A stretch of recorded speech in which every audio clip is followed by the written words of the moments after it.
তো বাড়িতে ছোট্ট করে যেহেতু লক্ষ্মী গণেশের পুজো করছি কালী পুজোর দিন, তো মায়ের ভোগের জন্য ভাবলাম সমস্ত কিছু না নিজে হাতেই বানাবো। তো সেই কারণে সবার প্রথম নাড়ুগুলো বানিয়ে নিয়েছি, মানে নারকেল আর গুড় দিয়ে। আর এবারে কিন্তু লুচি বানাবো, তার জন্য ময়দাটাকেও মেখে নিচ্ছি।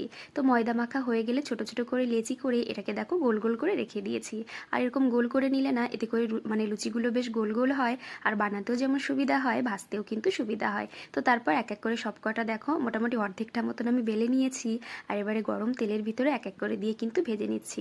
সত্যি বলছি এই লুচিটা যে এতটা ফুলেছিল কি আর বলবো, মানে আমি জাস্ট সঙ্গে সঙ্গে মেখেছি আর সঙ্গে সঙ্গেই কিন্তু বানিয়ে নিয়েছি, একটুও রেস্টে রাখিনি, কিন্তু তবুও প্রত্যেকটা লুচি এত সুন্দর ফুলেছিল। অন্য সময় যখন আমরা মানে তামঝাম করে মাখি অথবা বাড়িতে যখন কোনো গেস্ট আসে তখন কিন্তু লুচি দেখবে একদমই ফুলতে চায় না, কিন্তু এখন যেহেতু পুজোর জন্য বানাচ্ছি কি না জানি না, কিন্তু লুচিগুলো ভীষণ সুন্দর ফুলছিল। তাই ভাবলাম যে কোনটা ছেড়ে কোনটা দেখাবো, যেহেতু প্রথম থেকে একদম লাস্ট পর্যন্ত প্রত্যেকটা লুচি কিন্তু খুব সুন্দর ফুলেছিল। তো দেখো এক এক করে সবকটাই মোটামুটি দেখানো হয়ে গেল।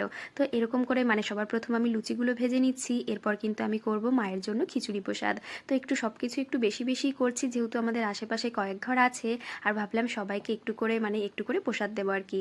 বাগানেও অনেক লোক কাজ করতে আসে, তারপরে গেটের কাছে আছে আমাদের পাশের রুমে যে দিদিরা থাকে, মোটামুটি সব মিলিয়ে সবার জন্য একটু করে ভোগের প্রসাদ কিন্তু রেডি করছিলাম।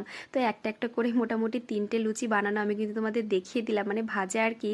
তো যেহেতু পুজোর লুচি সেজন্য কিন্তু আমি একটু সাদা সাদা করেই ভাজছিলাম, মানে অতটা কড়া ভাজিনি আর কি। নিজেরা যেরকম বাড়িতে খেলে একটু কড়া করে ভাজা হয়, কিন্তু পুজোর লুচি না একটু সাদা সাদা থাকলেই দেখতে বেশি ভালো লাগে। তো দেখো মোটামুটি সব কটা লুচি বানানো হয়ে গেছে, এখানে কিন্তু অনেক লুচি ছিল।